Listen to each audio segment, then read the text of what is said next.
Hello students, I welcome you all to Summer IAS. I hope सब खैरियत से अपना बहुत ध्यान रख रहे हैं एंड सिंसियरली आप अपने एग्जामिनेशन की प्रिपरेशंस में लगे हुए हैं, जमकर मेहनत कर रहे हैं। तो आज का सेशन एक इम्पॉर्टेंट एज वेल एज एक इंटरेस्टिंग सेशन रहने वाला है। आज के सेशन में हम 15 अगस्त 2023 के जो इम्पोर्टेंट करंट अफेयर्स हैं यूपीएससी सिविल सर्विसेज के पॉइंट ऑफ व्यू से उनको डिस्कस करेंगे। पूरा सेशन आप लोगों के लिए द हिंदू न्यूज़पेपर से बनाकर तैयार किया गया। तो काफी कुछ है जानने के लिए, काफी सारी चीजें हैं समझने के लिए। प्रीलिम्स में कैसे क्वेश्चंस आ सकते हैं इन करंट अफेयर्स में से, मेंस में अगर आंसर राइटिंग में कहीं पर इनका इस्तेमाल करना है तो कैसे हम इनको कोट कर सकते हैं, सारी चीजों के बारे में बातचीत करेंगे। चलें शुरू करते हैं। पहली जो न्यूज है, इनफैक्ट काफी अनफॉर्चुनेट न्यूज है, वो ये है कि 51 people killed in Himachal due to heavy rains, infrastructure damage due to rain triggered landslides. मतलब ये कि हिमाचल में काफी हैवी रेन्स हुई है, काफी तेज बारिश हुई है और उसके चलते जब तक मैं ये रिकॉर्ड कर रहा हूँ तब तक एटलीस्ट 51 लोग जो है उनकी डेथ हो चुकी है। बट ऑब्वियस सी बात है ये नंबर अभी और ज्यादा आगे बढ़ेगा। 51 लोगों की डेथ हो चुकी है। प्लस इन बारिशों के चलते काफी लैंडस्लाइड्स वगैरह हो गए, काफी जगहों पे भूस्खलन हो गया है और ये भूस्खलन के चलते इंफ्रास्ट्रक्चर जो है उसको भी काफी ज्यादा डैमेज हुआ है, काफी नुकसान पहुंचा है। मैं आपको कुछ तस्वीरें भी दिखाता हूँ। ये देखिए, ये इंफ्रास्ट्रक्चर वगैरह को काफी डैमेज इन हैवी रेन्स के चलते हुआ है। पूरा जो यहाँ पे रोड है और जो पुल वगैरह बना हुआ था सब बह गया। ये जब हैवी बारिश हुई थी तो इस हैवी बारिश के चलते यहाँ पे लैंडस्लाइड्स वगैरह हुई एंड ये जो पूरा लैंडस्लाइड्स हुई हैं इसके चलते देखिए यहाँ पे ये मिट्टी वगैरह सब नीचे तक आ गई है। घर वगैरह को काफी घर जो है इनको काफी डैमेज हुआ है, यहाँ पर जितने भी घर बने हुए थे। रोड्स पर इस तरीके से इंफ्रास्ट्रक्चर का डैमेज जो हुआ है उसके चलते खड़ी गाड़ियां जो हैं इनको काफी नुकसान हो गया, रास्ते पूरे के पूरे जाम हो गए। तो इस तरीके की काफी आप कह सकते हैं भयावह स्थिति जो है हमको देखने के लिए यहाँ पे मिल रही है। इनफैक्ट शिमला कालका रेलवे ब्रिज के नाम से एक यूनेस्को की वर्ल्ड हेरिटेज साइट भी थी, यहाँ पर वो भी बहुत बुरी तरीके से डैमेज हो गई है। पूरा का पूरा जो ब्रिज है वो बह गया है यहाँ पे, तो काफी बुरी स्थिति है। एंड नो डाउट हर बार की तरह हमारी आर्मी, एनडीआरएफ और दूसरी जो एजेंसीज हैं वो रेस्क्यू और रिलीफ वर्क में लगी हुई हैं। काफी बड़े लेवल पर लोगों को बचाया गया है, सेफ स्थानों पर पहुंचाया गया है और अभी भी जब हम लोग ये बातचीत कर रहे हैं, जब आप ये वीडियो देख रहे हैं, तब बचाव कार्य जो है वो जारी जारी है। एंड इससे ज्यादा खतरनाक चीज कह सकते हैं या फिर इससे ज्यादा जो डराने डराने वाली जो चीज कही जा सकती है वो ये है कि इसी तरीके के हैवी रेनफॉल का इवेंट उत्तराखंड में भी हो सकता है। इस तरीके के आप इस तरीके के प्रिडिक्शंस वगैरह किए गए, इस तरीके के वेदर फोरकास्ट वगैरह किए गए। तो ये जो न्यूज है नो डाउट बहुत अनफॉर्चुनेट है कि 51 लोगों की डेथ हो जाना, इतने बड़े लेवल पर लैंडस्लाइड्स हो जाना और इतना सारा नुकसान हो जाना, उसके बाद में उत्तराखंड में भी इसी तरीके के हैवी रेनफॉल्स के प्रोडक्शंस या फोरकास्ट वगैरह करना। यहाँ से एक सवाल उठेगा और ये वाजिब सवाल है कि भाई आखिर ये इवेंट अगर हुआ है तो क्यों हुआ है, क्या वो वजह थी जिसके चलते ये इवेंट हमको देखने को मिला है। क्योंकि बारिश तो हर साल आती है, ऐसा तो है नहीं कि हर साल मतलब इस तरीके की इतनी हैवी बारिश होती हो कि इतने बड़े लेवल पर लोगों की डेथ हो जाए या फिर इतने बड़े लेवल पर लोगों का नुकसान हो जाए। तो फिर आखिर इस साल ऐसा क्या हो गया कि इतने बड़े लेवल पर इतनी एक्सट्रीम, आपकी कह सकते हैं एक्सट्रीमली हैवी रेनफॉल जो है हुई है यहाँ पे, जिस तरीके की एक्सट्रीम रेनफॉल जनरली इस इलाके में देखने के लिए नहीं मिलती। ऐसी क्या वजह थी कि इतने एक्सट्रीम लेवल पर रेनफॉल हो गया जिसके चलते इतना डिस्ट्रक्शन हो गया। ये एक इंपॉर्टेंट सवाल है और इस सवाल से prelims as well as mains के लिए हमारे पास काफी सारा मटेरियल बनता है। तो इस सवाल का जवाब अब हम लोग तलाशेंगे। इस सवाल का जवाब तलाशने के लिए हमको दो कंसेप्ट्स का नॉलेज होना जरूरी है। पहले हम उन दो कंसेप्ट्स की बात करते हैं, उसके बाद में फिर ये जो सवाल है कि ये पूरा का पूरा इवेंट क्यों हुआ, हम लोग इसकी तरफ लौट कर आएंगे एंड प्लस यूपीएससी में इसमें से किस तरीके से क्वेश्चंस पूछे जा सकते हैं उसके बारे में भी हम लोग बातचीत करेंगे। तो पहला जो कंसेप्ट है जो हमको पता होना चाहिए वो है वेस्टर्न डिस्टर्बेंसेस। वेस्टर्न डिस्टर्बेंसेस क्या होती हैं? They are storms that originate in Mediterranean region because of mixing of warm air from tropics and cold air from north polar regions। यानी कि वेस्टर्न डिस्टर्बेंसेस बेसिकली एक तरीके का स्टॉर्म है जो मेडिटेरेनियन रीजन में बनता है, मेडिटेरेनियन सी के इलाके में जनरेट होता है। क्यों जनरेट होता है? क्योंकि वहां पर दो तरीके की हवाएं आपस में मिलती हैं, एक होती है वार्म एयर फ्रॉम ट्रॉपिक्स और दूसरी होती है cold air from north polar region. इसको जरा मैप पे देख लेते हैं। देखिए, ये मेडिटेरेनियन रीजन है, ये जो पूरा मेडिटेरेनियन सी वगैरह है, बस मैंने इतना थोड़ा सा सेक्शन ही लिया है इसमें, मगर ये पूरा मेडिटेरेनियन रीजन है। यहाँ पर दो तरीके की हवाएं आपस में आके मिलती हैं, एक तो ऊपर का जो इलाका है आर्कटिक का, वहां से ठंडी हवाएं यहाँ पर नीचे की तरफ आती हैं पोलर रीजन से, और दूसरा जो यहाँ पे ट्रॉपिकल रीजन है, इससे ऊपर की तरफ में गर्म हवाएं आती हैं। ये दोनों हवाएं मेडिटेरेनियन रीजन में या मेडिटेरेनियन सी का जो इलाका है, यहाँ पर इनकी आपस में इंटरमिक्सिंग होती है। अब इनकी इंटरमिक्सिंग के कारण एक स्टॉर्म जनरेट होता है, और ये जो स्टॉर्म है इसको हम लोग बोलते हैं वेस्टर्न डिस्टर्बेंसेस। ध्यान से सुनिएगा, इस बात को अपने को ध्यान रखना है, क्योंकि ये जो सवाल है कि हिमाचल में इतनी भयानक बारिश क्यों हो गई, इसका जवाब वेस्टर्न डिस्टर्बेंसेस में ही छुपा हुआ है। वेस्टर्न डिस्टर्बेंसेस का मतलब क्या है? मेडिटेरेनियन सी का जो इलाका है, यहाँ पर रुकने वाला एक स्टॉर्म। कैसे बनता है? दो तरीके की हवाएं यहाँ पर आती हैं, एक ऊपर से आती है पोलर रीजन से ठंडी हवाएं, और दूसरी आती है ट्रॉपिकल रीजन से गर्म हवाएं। मेडिटेरेनियन का जो ये इलाका है, यहाँ पर आपस में इनकी इंटरमिक्सिंग होती है, और इनकी इंटरमिक्सिंग होने के चलते यहाँ पर बनता है एक स्टॉर्म। ठीक है, ये स्टॉर्म कहा जाता है इन स्टॉर्म्स को कहा जाता है वेस्टर्न डिस्टर्बेंसेस। अब क्योंकि ये जो स्टॉर्म है मेडिटेरेनियन सी के ऊपर बना है, तो इस सी में से काफी बड़ी मात्रा में ये नमी को सोख लेता है, एंड उसके बाद में ये इस पर्टिकुलर रीजन में सेंट्रल एशिया, आपका मिडिल ईस्ट से होता हुआ सेंट्रल एशिया, और सेंट्रल एशिया से अफगानिस्तान पाकिस्तान से होता हुआ ये हिंदुस्तान में एंटर करता है। वेस्टर्न डिस्टर्बेंसेस हिंदुस्तान में एंटर करती हैं नवंबर दिसंबर के महीने में, जब हमारे यहाँ सर्दियां चालू हो जाती हैं। एंड सर्दियों के महीनों में जो बारिश होती है नॉर्थ वेस्ट के इलाके में, पंजाब हो गया, वेस्टर्न यूपी का इलाका हो गया, हरियाणा हो गया, जम्मू कश्मीर का कुछ इलाका हो गया, या फिर आपका नॉर्थन राजस्थान जो है, वहां पर जो बारिश होती है, ये जिसको हम लोग गेहूं की फसल के लिए काफी अच्छा मानते हैं, ये जो बारिश है ये वेस्टर्न डिस्टर्बेंसेस के कारण आती है। तो याद रखिएगा, वेस्टर्न डिस्टर्बेंसेस मेडिटेरेनियन सी में बनते हैं, नवंबर दिसंबर के महीने में हमारे देश में एंटर करते हैं, और इनके चलते सर्दियों में कुछ बारिश होती है, जो हमारी गेहूं की फसल के लिए खास तौर पर काफी ज्यादा हेल्पफुल है। अब एक चीज तो ये हो गया आपका वेस्टर्न डिस्टर्बेंसेस का मतलब क्या हो गया। Western disturbances that are the storms that originate in Mediterranean region because of mixing of warm air from tropics and cold air from North Polar region. They typically impact India during winter month. मैंने आपको बताया है कि ये India में winter के महीनों में एंटर करते हैं, नवंबर दिसंबर के आसपास में एंटर करते हैं। But a warming Arctic region has in the recent months shifted these patterns and brought them closer to southwest monsoons. मगर अब हाल फिलहाल में क्या हो रहा है कि ये जो आर्कटिक का इलाका है, हाल फिलहाल में ये हो रहा है कि जो आर्कटिक का इलाका है, ये जहाँ पे काफी बर्फ वगैरह जमी हुई है, ये आर्कटिक का इलाका जो ऊपर की तरफ में पड़ता है, जहाँ पे काफी बर्फ जमी हुई है, यहाँ पे ग्लोबल वार्मिंग के इम्पैक्ट के चलते वेस्टर्न डिस्टर्बेंसेस अब अपना जो नियर टाइम है, सर्दियों का जो वक्त है हिंदुस्तान में आने का, उसकी जगह उसके काफी ज्यादा पहले हिंदुस्तान पहुंच रहे हैं। कायदे से होना क्या चाहिए, नवंबर दिसंबर के महीने में वेस्टर्न डिस्टर्बेंसेस को हिंदुस्तान में एंटर करके सर्दियों के महीने में कुछ बारिश करानी चाहिए। मगर अब क्या हो रहा है, अब हो ये रहा है क्योंकि आर्कटिक के इलाके में बर्फ काफी ज्यादा पिघल रही है, उसके चलते जो भी वेदर फेनोमेनन्स हो रहे हैं, वेस्टर्न डिस्टर्बेंसेस का पैटर्न जो है उसके चलते चेंज हो गया है, और अब जो वेस्टर्न डिस्टर्बेंस नवंबर के महीने में हिंदुस्तान में एंटर करता, वो उसकी जगह पे अब सितंबर या जुलाई या अगस्त के महीने में जो है हिंदुस्तान में एंटर कर रहा है। और इस वक्त में हिंदुस्तान में एक और इंपॉर्टेंट घटना हो रही होती है, और उसका नाम है south west monsoon. South west monsoon जो है जून के महीने से लेकर सितंबर के महीने तक हिंदुस्तान में खूब बारिश करवाते हैं। ये जो आपको डायग्राम में ये जो एरोज देखने को मिल रही हैं, ये साउथ वेस्ट मानसून की हवाएं हैं, जो अरेबियन सी से भी हिंदुस्तान में एंटर कर रही हैं, बे ऑफ बंगाल से भी हिंदुस्तान में एंटर कर रही हैं, और इनके चलते हिंदुस्तान में काफी ज्यादा बारिश हो रही है। ठीक है, तो हो ये रहा है कि अब ये जो वेस्टर्न डिस्टर्बेंसेस हैं, इनको आना चाहिए नवंबर दिसंबर के महीने में, और जून से लेकर सितंबर के महीने तक में हिंदुस्तान में बारिश होती है साउथ वेस्ट मानसून के कारण। मगर क्योंकि ग्लोबल वार्मिंग हो रही है, और ग्लोबल वार्मिंग के चलते ये वेस्टर्न डिस्टर्बेंसेस का पैटर्न बदल रहा है, इसके चलते ये अब नवंबर दिसंबर की जगह हमारे देश में एंटर ना कर आपका जुलाई हो गया, अगस्त हो गया, सितंबर हो गया, इन महीनों में हिंदुस्तान में एंट्री मार रही है। इस वक्त में क्योंकि मानसून की भी जो विंड्स है हिंदुस्तान में एक्टिवेट रहती हैं, तो इन दोनों का आपस में हो रहा है इंटरेक्शन, और इस इंटरेक्शन के चलते ये जो एक्सट्रीम वेदर के इवेंट्स हैं वो हमको देखने को मिल रहे हैं। तो ये जो सवाल है कि ये क्यों हो गया, ये एक्सट्रीम बारिश यहाँ पर क्यों हुई, उसका जवाब हम लोग अब देखते हैं। Metrologist say that this extremely heavy rainfall event happened due to an interaction between a passing western disturbances and active monsoon conditions in the climate।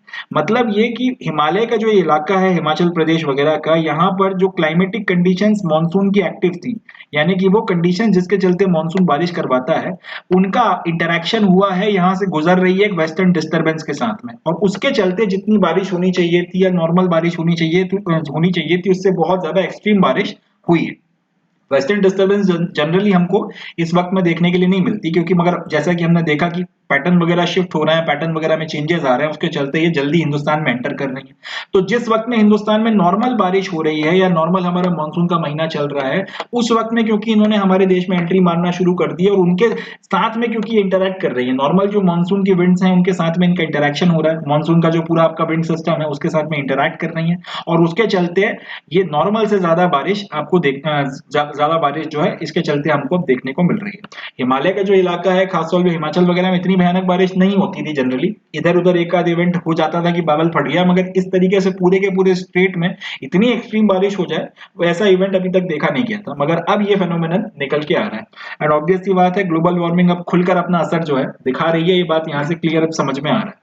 इसी तरीके की सिचुएशन अब मेट्रोलॉजिस्ट का कहना है कि जुलाई के महीने में भी बनी थी, तब भगवान की दुआ से ये हुआ था कि बात इतना नुकसान नहीं हुआ था जान माल का, मगर बारिश तो तब भी तगड़ी हुई थी।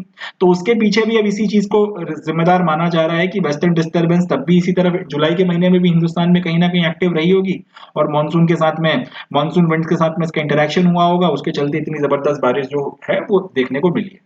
So it is unusual for monsoon months, but North India has seen multiple western disturbances this year. अब ऑब्वियस सी बात है, इस मानसून के महीने में ऐसा नहीं होता कि हिंदुस्तान में वेस्टर्न डिस्टर्बेंसेस आ जाए, बट इस साल पता नहीं ऐसा क्या हो रहा है कि बार बार वेस्टर्न डिस्टर्बेंसेस आ रही हैं। अब ये जो पता नहीं क्या हो रहा है का जवाब बेसिकली हम सब लोग जानते हैं कि ग्लोबल वार्मिंग अपना असर दिखा रही है। एंड क्योंकि इस वक्त में इंडिया में मानसून नॉर्थ का इलाका हो, ईस्ट का इलाका और नॉर्थ ईस्ट का इलाका हर जगह पर एक्टिव है। अब अगर वेस्टर्न डिस्टर्बेंसेस अगर आती रही और इंटरेक्शन होता रहा तो इसी तरीके के एक्सट्रीम विंड आप कह सकते हैं कि जो इवेंट्स हैं वो आने वाले वक्त में भी हमको देखने के लिए मिलेंगे, और इसके लिए अब हमको तैयार होना पड़ेगा। तो ये जो है पूरा इवेंट है कि आखिर हिमाचल प्रदेश में इतनी एक्सट्रीम बारिश क्यों हो रही है। एक वजह है वेस्टर्न डिस्टर्बेंसेस का, नॉर्मल जो मानसून की विंड्स हैं या जो मानसून का सिस्टम है जिसके चलते उस रीजन में बारिश होनी चाहिए थी उसके साथ में इंटरेक्शन हो रहा है, और ये सारा तमाशा उसके चलते निकल कर आ रहा है, जिसके रीजन या जिसके रिजल्ट में इतने बड़े लेवल पर जान और माल का नुकसान हो रहा है। बट अब यहां से एक बात क्लियर है कि अब ये हमारे हाथ से बात जा चुकी है। वेस्टर्न डिस्टर्बेंसेस का अगर पैटर्न शिफ्ट हो गया है और अगर वो सर्दियों की जगह मानसून के महीने में हमारे देश में एंटर कर रही है, तो इसको अब हम लोग रोक नहीं सकते या फिर इसको हम लोग बदल नहीं सकते। अब एक ही चीज हो सकती है कि हम लोग इसके अनुसार अपने आप को प्रिपेयर करें। यहाँ से अब आने वाले वक्त में या फिर आने वाले सालों में भी जो ग्लोबल वार्मिंग के रिस्पेक्ट में जो फोरकास्ट किए जाते थे कि एक्सट्रीम इवेंट्स अब जो है विंटर के होंगे, एक्सट्रीम इवेंट्स अब वेदर के होंगे, गर्मी पड़ेगी तो जबरदस्त पड़ेगी, बारिश होगी तो जबरदस्त होगी, और अगर सर्दी होगी तो वो भी जबरदस्त होगी, और वो धीरे धीरे एपरेंटली दिखना शुरू हो रहा है। तो अब हमको आने वाले सालों में भी इस तरीके की भयानक बारिशों के लिए अपने आप को प्रिपेयर करना होगा, अपना इंफ्रास्ट्रक्चर उस हिसाब से बनाना पड़ेगा, अपने आप को अपना डिजास्टर मैनेजमेंट टीम्स को उस हिसाब से प्रिपेयर करना पड़ेगा। एंड साथ ही साथ अब जैसे जैसे पैटर्न्स में चेंजेस आएंगे, हमारा जो खेती बाड़ी का तरीका है उसमें भी काफी सारे चेंजेस वगैरह करना पड़ेंगे। तो ओवरऑल कहीं ना कहीं अब मानवता को, ह्यूमैनिटी को एज अ होल आने वाले वक्त में बहुत सारे चैलेंजेस का सामना करने के लिए तैयार रहना है, और बहुत बड़े लेवल पर अपने लाइफस्टाइल, अपने जीने के तरीके, अपनी डिजास्टर मैनेजमेंट की प्रिपेयर्डनेस वगैरह हर चीज में बहुत ज्यादा इंप्रूवमेंट और चेंजेस करने के लिए अपने आप को हमको तैयार रखना पड़ेगा, क्योंकि ग्लोबल वार्मिंग अब अपना असर खुलकर दिखाने लगी है और इसको अब बहुत ज्यादा नजरअंदाज नहीं किया जा सकता। यहाँ से अब अगर क्वेश्चन उठा कि हिंदुस्तान में कुछ सालों से एक्सट्रीम विंड आपके रेन के इवेंट्स वगैरह देखने को मिल रहे हैं, इसके पीछे की क्या वजह है, तो अब अपने को याद रखना है इसके पीछे की वजह वेस्टर्न डिस्टर्बेंसेस का पैटर्न चेंज होना है, उनका हिंदुस्तान में जल्दी आना है, और मानसून का जो सिस्टम एक्टिव रहता है उसके साथ में इंटरेक्शन करना है, जिसके नतीजे में ये सारा इतना भयानक बारिश है, इतने एक्सट्रीम मानसून के इवेंट्स हमको देखने के लिए मिल रहे हैं। अब अपने को ये ध्यान रखना है। मेंस में आप इसी डाटा को आप कोट करोगे तो ग्लोबल वार्मिंग का अगर कोई क्वेश्चन आया तो वहां पर इस एग्जांपल को कोट किया जा सकता है। दूसरा, अगर ग्लोबल वार्मिंग के अलावा डिजास्टर मैनेजमेंट का कोई क्वेश्चन आता है तो उसमें इसको कोट किया जा सकता है। और GS3 में अगर खेती बाड़ी के ऊपर अगर कोई क्वेश्चन उठता है, एग्रीकल्चर वगैरह में क्यों इतना डिक्लाइन जा रहा है, या फिर एग्रीकल्चर में क्यों हम इतना कुछ करने के बाद भी बहुत सफलता हमें नहीं मिल रही है एग्रीकल्चर में जो हमारा जो रेट है ग्रोथ का उसको हम लोग क्यों नहीं बढ़ा पा रहे हैं, तो उसके जवाब में भी इस पर्टिकुलर बात को कोट किया जा सकता है। तो एक इंपॉर्टेंट खबर है, सेंसिटिव न्यूज भी है, इतने लोगों की मौत होना बहुत तकलीफदायक बात है, मगर यहाँ से हमारे एग्जाम पॉइंट ऑफ व्यू से इतनी इंफॉर्मेशन निकलकर तैयार होती है जो हमको ध्यान रखनी है। चलें अगली न्यूज की तरफ में बढ़ते हैं। सेकंड जो न्यूज है उसमें हमको इसरो के आने वाले एक मिशन के बारे में बात करनी है। ISRO is gearing for another launch a mission to study sun. ISRO ने, जैसा कि आपको पता ही है कि कुछ वक्त पहले रिसेंटली अभी चंद्रयान मिशन लॉन्च किया, तो बहुत जल्दी इसरो एक और मिशन लॉन्च करने वाला है और इस बार ये मिशन सन को स्टडी करने के लिए होगा। इस मिशन का नाम है आदित्य L1। ये मिशन जो है इसका नाम है Aditya L1 and it will be first space based Indian observatory to study sun. ये इंडिया की पहली स्पेस बेस्ड ऑब्जर्वेटरी है जिसमें हम लोग सन को स्टडी करने वाले हैं। ठीक है, launch will be likely in August and और सितंबर। इसका लॉन्च या तो अगस्त के एंड में या फिर सितंबर में होगा। एक बार न्यूज फिर से देख लेते हैं। इसरो बहुत जल्दी एक मिशन लॉन्च करेगा इस बार सन को स्टडी करने के लिए। नाम इसका रखा गया है आदित्य L1 एंड ये इंडिया की पहली स्पेस बेस्ड ऑब्जर्वेटरी होने वाली है जिसमें हम लोग सन को स्टडी करेंगे। अगस्त के एंड में या फिर सितंबर में हम लोग इसका लॉन्च करने वाले हैं। According to ISRO, the spacecraft will be placed in a halo orbit around the Lagrange point 1 L1 of the Sun-Earth system. अब इसरो ने यह बोला है कि ये जो स्पेसक्राफ्ट है जिसका नाम आदित्य L1 है, इसको हम लोग एक हेलो ऑर्बिट में पुट करेंगे around the Lagrange point 1 of the sun earth system. मतलब ये कि सन अर्थ सिस्टम का लैग्रांज पॉइंट L1 उसके चारों तरफ एक हेलो ऑर्बिट है, उसमें हम लोग ये अपना जो स्पेसक्राफ्ट है आदित्य L1 इसको पुट करने वाले हैं। अब मुझे पता है कि ये लाइन आपको बहुत ज्यादा समझ में नहीं आई होगी। ये क्या लिखा हुआ है इसमें कि the spacecraft will be put in या placed in a halo orbit around the Lagrange point 1 of the sun earth system. मुझे पता है ये बात बहुत अच्छे से आपको समझ में नहीं आएगी। इसको समझने के लिए हमें दो तीन बातें समझना पड़ेंगी। पहला तो ये सन अर्थ सिस्टम क्या है, दूसरा ये लैग्रांज पॉइंट किसको कहते हैं, और तीसरा ये हेलो ऑर्बिट क्या होती है। जब एक बार हमको ये तीनों पॉइंट समझ में आ जाएंगे तब आपको ये बात ज्यादा अच्छे से क्लियर होगी। तो पहले हम लोग ये देख लेते हैं कि सन अर्थ सिस्टम क्या होता है, लैग्रांज पॉइंट क्या होता है, हेलो ऑर्बिट क्या होता है। पहले लैग्रांज पॉइंट की डेफिनेशन देखते हैं। Lagrange point is a point where gravitational pull of two large masses precisely equals the centripetal force required for a small object to move with them. मतलब ये कि लैग्रांज पॉइंट जो है ये एक ऐसा पॉइंट है दो लार्ज मासेस के सिस्टम में जहां पर अगर हमने किसी छोटे से ऑब्जेक्ट को पुट कर दिया तो उन दोनों लार्ज मासेस के कारण उसके ऊपर जो ग्रेविटेशनल पुल लग रहा है एंड उनमें से किसी के भी चारों तरफ मूव करने के लिए उसके ऊपर जो सेंट्रीपिटल फोर्स लगता है वो दोनों एग्जैक्टली बराबर हो जाएंगे। इसको थोड़ा सा समझते हैं। ये दो बॉडीज का या दो लार्ज मासेस का हम लोगों ने एक सिस्टम कंसीडर किया है। एक हमारा बीच में जो ऑब्जेक्ट आपको दिख रहा है वो सन है और एक तरफ यहाँ पर जो ऑब्जेक्ट आपको दिख रहा है वो अर्थ है। ठीक, अब यहाँ पे लैग्रांज पॉइंट का क्या मतलब होता है, देखिए ये ऑब्जर्व किया गया है कि अगर आप किन्हीं भी दो ऑब्जेक्ट्स को, जो दो लार्ज मास वाले ऑब्जेक्ट्स हैं, अगर आप उनको कंसीडर करते हो, बाकी किसी चीज को कंसीडर नहीं करते, तो ऐसे कुल मिलाकर उनके आसपास 5 पॉइंट बनते हैं जिनमें अगर आपने किसी भी एक ऑब्जेक्ट को अगर पुट कर दिया, लेट्स से अगर यहाँ पे ये पॉइंट L4 है, यहाँ पर एक ऑब्जेक्ट आपने पुट कर दिया, जो लाल कलर का छोटा सा डॉट आपको दिख रहा है, ये एक ऑब्जेक्ट है, इसको आपने पुट कर दिया, तो अर्थ भी इसके ऊपर एक ग्रेविटेशनल फोर्स लगाएगी और सन भी इसके ऊपर एक ग्रेविटेशनल फोर्स लगाएगा। तो ये पॉइंट L4 की खासियत ये है कि यहाँ पर इस छोटे से ऑब्जेक्ट को, जो लाल कलर का आपको दिख रहा है, इसके ऊपर अर्थ के कारण जो ग्रेविटेशनल फोर्स लगेगा, और अगर ये ऑब्जेक्ट अर्थ के चारों तरफ चक्कर लगाता होता तो इसके ऊपर जो सेंट्रीपिटल फोर्स लगने वाला था ये दोनों एग्जैक्टली बराबर हो जाएंगे। यही बात सूरज पे भी लागू होती है कि अगर ये ऑब्जेक्ट के ऊपर सूरज के कारण ग्रेविटेशनल फोर्स लग रहा है एंड अगर ये सूरज के चारों तरफ चक्कर लगाता है तो उसके चलते इसके ऊपर जो सेंट्रीपिटल फोर्स लगता है वो दोनों बराबर हो जाएंगे। ये इन पांचों पॉइंट्स पे लागू होता है, चाहे आप L1 की बात कर लें, चाहे L2 की बात कर लें, L3 की बात कर लें, L4 की बात कर लें, L5 की बात कर लें, इनमें से किसी पर भी अगर आपने एक छोटे से ऑब्जेक्ट को पुट कर दिया, जैसे मैंने उठा के ये L1 पे रख दिया या फिर L5 पे रख दिया, L5 पे रखे हुए इस छोटे से ऑब्जेक्ट के ऊपर अर्थ के कारण जो ग्रेविटेशनल फोर्स लग रहा है, और अगर ये छोटा सा ऑब्जेक्ट अर्थ के चारों तरफ चक्कर लगाता तो इसके ऊपर जो सेंट्रीपिटल फोर्स लगता है वो एग्जैक्टली बराबर होगा। यही बात सूरज के ऊपर भी लागू होती है, सूरज के कारण इसके ऊपर इसी वक्त में जो ग्रेविटेशनल फोर्स लग रहा है, और अगर ये सूरज के चारों तरफ चक्कर लगाता है तो उसके ऊपर जो सेंट्रीपिटल फोर्स लगता है वो एग्जैक्टली बराबर होगा। तो आप कोई भी दो ऑब्जेक्ट्स उठा लें, कोई भी दो लार्ज मासेस उठा लें, सन अर्थ की बात नहीं है, आप कोई भी उठा लें, आप सन और आप अर्थ और मून की बात कर लें, या फिर आप सन और मार्स की बात कर लें, या फिर आप अर्थ और मार्स की बात कर लें, किन्हीं भी अगर आप दो ऑब्जेक्ट्स को लेकर चलते हैं तो इनके बीच में कुल मिलाकर ऐसे 5 पॉइंट बनते हैं जहां पर अगर आपने किसी छोटे से ऑब्जेक्ट को रख दिया तो उसके ऊपर इनके कारण लगने वाला ग्रेविटेशनल फोर्स प्लस उसके ऊपर सेंट्रीपिटल फोर्स जो लगता अगर वो इनमें से किसी के भी चारों तरफ चक्कर लगाता वो एग्जैक्टली बराबर हो जाता है। इस तरीके के जो 5 पॉइंट्स होते हैं जो आपको अर्थ और सन के बीच में देखने को मिल रहे हैं, L1, L2, L3, L4 और L5, इनको बोला जाता है लैग्रांज पॉइंट। ये अपने को ध्यान रखना है। तो अब आपको ये बात समझ में आ गई कि लैग्रांज पॉइंट का क्या मतलब है। फिर से डेफिनेशन पढ़िए। Lagrange point is a point where gravitational pull of two large masses precisely equals the centripetal force required for a small object to move with them.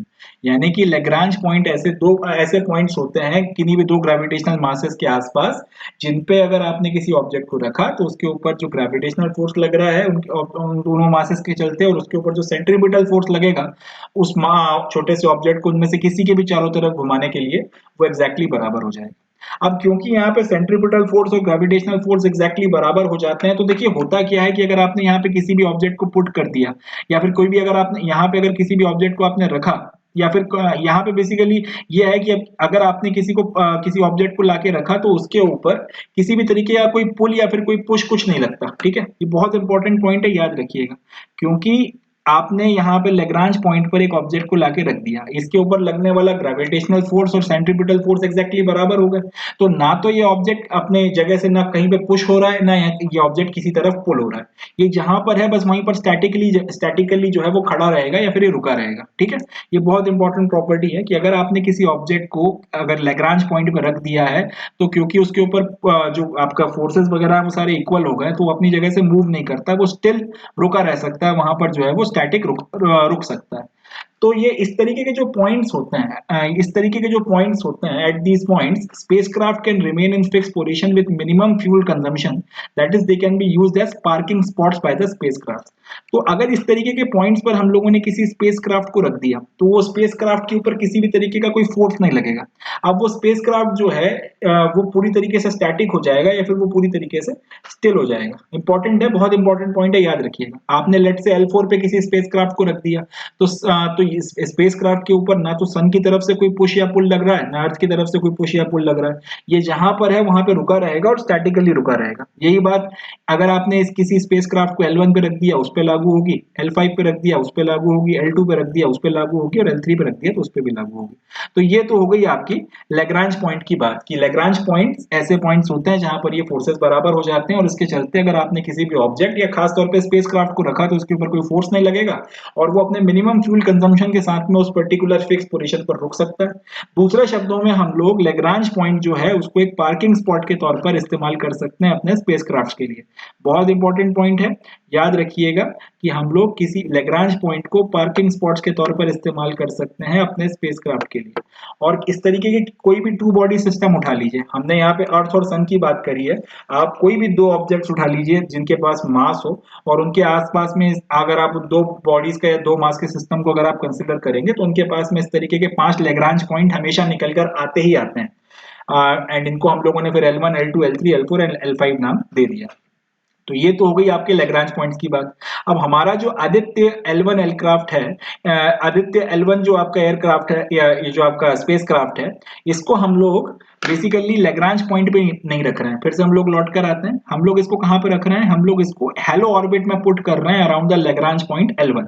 मतलब ये कि हम लोग अपने आदित्य L1 को लेकर जाएंगे और ये जो लेग्रांज पॉइंट L1 है इसके चारों तरफ कोई एक हेलो ऑर्बिट है, उसमें हम लोग इसको पुट करेंगे। हेलो ऑर्बिट का क्या मतलब होता है वो देख लेते हैं।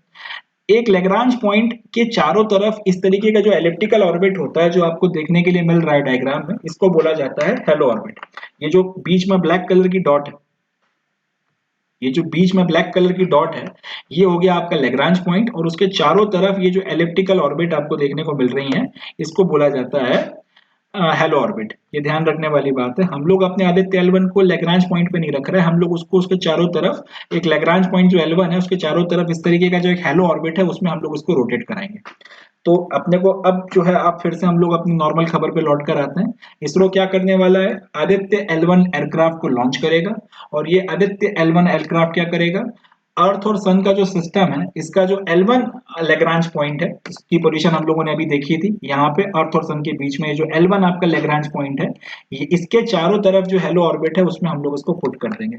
मतलब ये कि हमारा आदित्य L1 जो है, ये जो आपका L1 लेग्रांज पॉइंट आपको देखने को मिल रहा है, इसके चारों तरफ एक हेलो ऑर्बिट में इस तरीके से चक्कर लगाएगा। ठीक है, हेलो ऑर्बिट क्या होती है वो हम लोगों ने देख ली। अब थोड़ा सा बात करते हैं जो L1 पॉइंट है उसके बारे में। हमारा जो ये L1 पॉइंट है आदित्य L1 का, ये अर्थ से लगभग 1.5 मिलियन किलोमीटर के डिस्टेंस पर है। A satellite placed in hello orbit around the L1 enjoys the major advantage of having continuous view of sun without any eclipses। अब ये सवाल भी उठ सकता है कि भाई अगर आपके पास में 5 लेग्रांज पॉइंट्स हैं, L1 से लेके L5 तक अगर आपके पास में से 5 लेग्रांज पॉइंट्स हैं तो फिर इसको L1 में रखने की क्या जरूरत है? तो उसका जवाब यहाँ पे इन लोगों ने दिया है कि अगर आपने किसी ऑब्जेक्ट को अर्थ और सन के बीच में L1 के चारों तरफ हेलो ऑर्बिट में रखा तो उसको कंटिन्यूअसली सूरज को जो है ऑब्जर्व करने का मौका मिलेगा। ये एक बड़ा मेजर एडवांटेज है।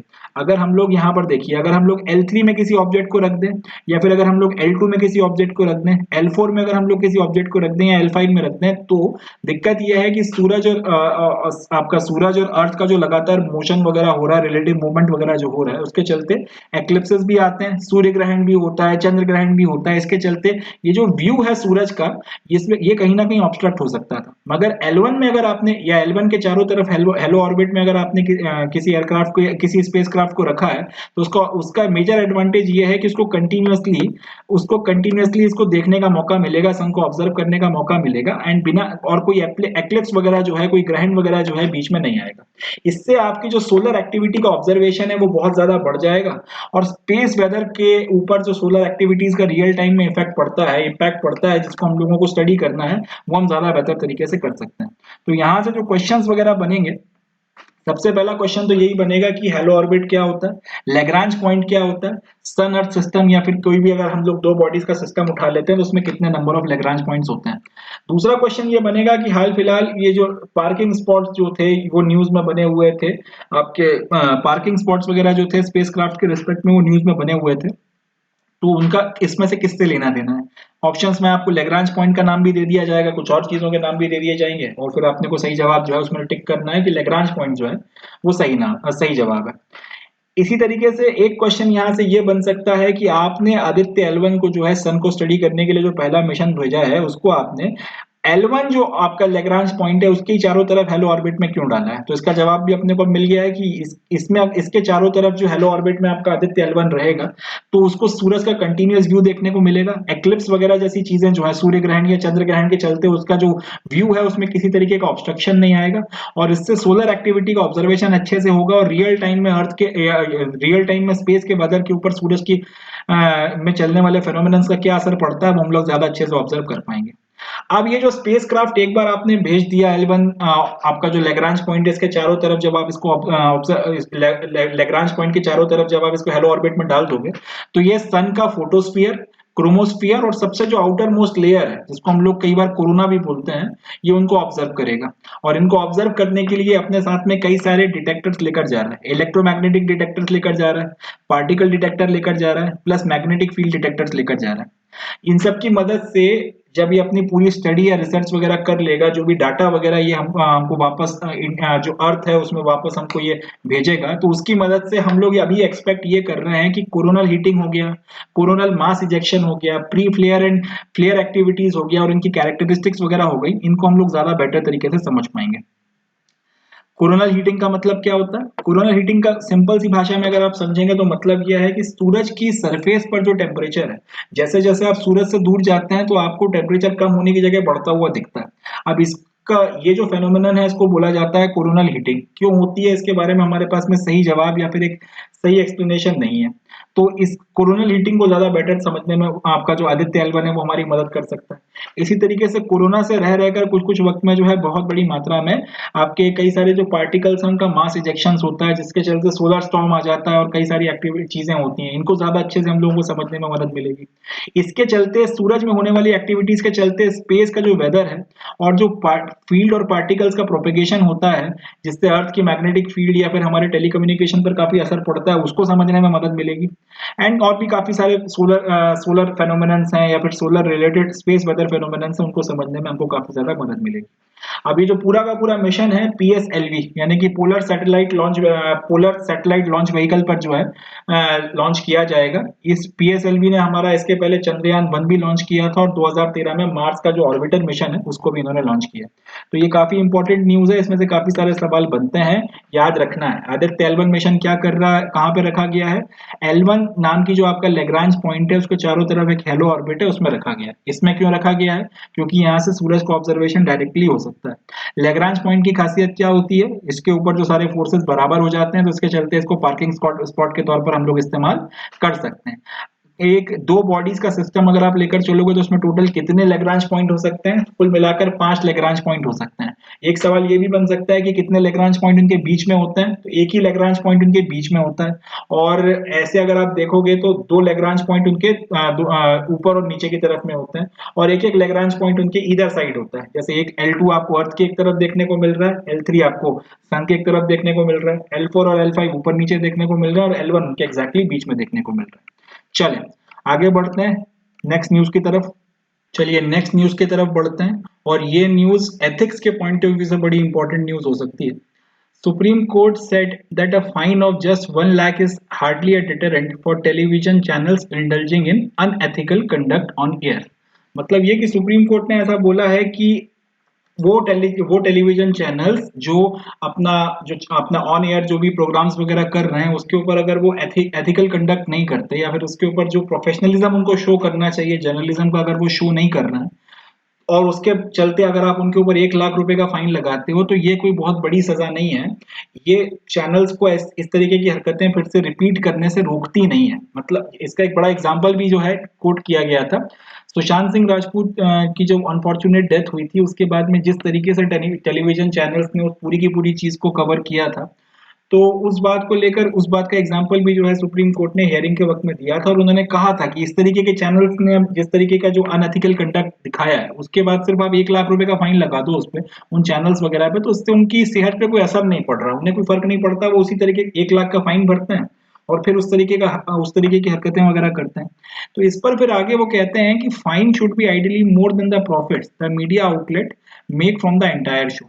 तो इस पे सुप्रीम कोर्ट का आगे कहना है कि इस तरीके के चैनल्स पे अगर कोई इस तरीके का शो चलता है जिसके बारे में आप ये कहते हो कि, या जिसके बारे में ये कहा जा सकता है या प्रूव होता है कि भाई ये जो प्रोग्राम है जर्नलिज्म के स्टैंडर्ड्स के बेसिस पे नहीं है, अनएथिकल कंडक्ट इसमें शो किया गया, तो चीफ जस्टिस ऑफ इंडिया की जो बेंच है उनका कहना ये है कि अब इस पर्टिकुलर शो से चैनल ने जितना भी प्रॉफिट कमाया हो, फाइन जो लगाना है उससे ज्यादा लगाना चाहिए जितना इस पर्टिकुलर शो से प्रॉफिट मिला।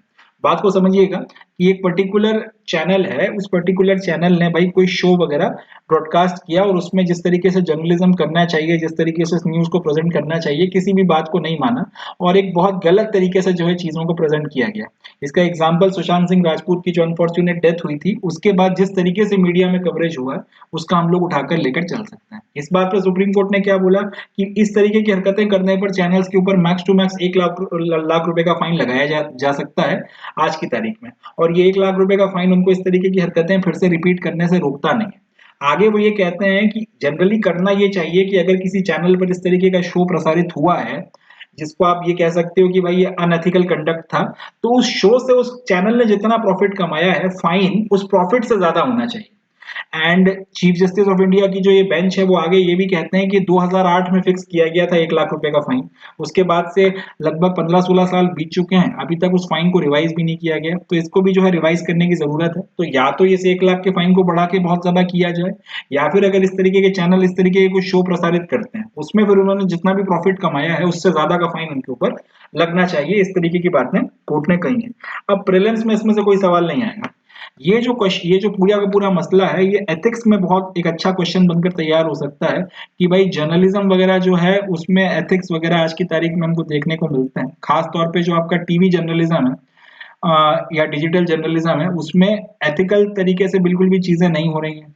जो आपका चैनल्स में जो डिबेट्स होती हैं वो एक शाउटिंग मैच बन गया है, लोग एक दूसरे के साथ में किसी तरीके की सभ्यता से पेश नहीं आते, गाली गलौज हो जाती है, मारपीट हो जाती है, 10 तरीके की चीजें टीआरपी के लिए की जा रही हैं, कहीं ना कहीं समाज के लिए ठीक नहीं है।